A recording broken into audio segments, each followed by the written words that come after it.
কেউ যদি তাকে অবলম্বন করে আল্লাহ তাআলা তাকে অপ্রত্যাশিত স্থান থেকে রিজিক দিবেন। এ ওয়াদা কার? এ ওয়াদা কার ভাই? কোরআন শরীফের আয়াত শোনাইছে আপনাদেরকে। তাহলে সহজ কথায় আমরা যখন মুত্তাকি হব, তাকে অবলম্বন করব, আমাদেরকে আল্লাহ চারটা পুরস্কার দিবেন। কয়টা পুরস্কার দিবেন ভাই?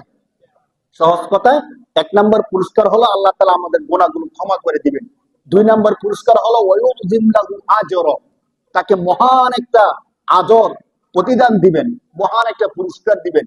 3 নম্বর আল্লাহ তাআলা তার কঠিন থেকে কঠিন বিপদ বালা মুসিবত গুলো সহজ রাস্তা খুলে দিবেন।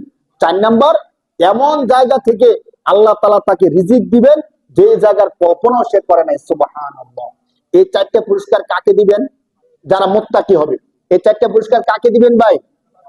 যারা মুত্তাকি হবে। এই 4টা পুরস্কার তো আছেই, সাথে সাথে ওই আয়াতটা খেয়াল করেন যে আয়াতে আল্লাহ বলছেন যারা মুত্তাকি হবে আমি আল্লাহর কাছে তারা সবচেয়ে সম্মানিত হবে। তাহলে পুরস্কার হয়ে যায় 5টা।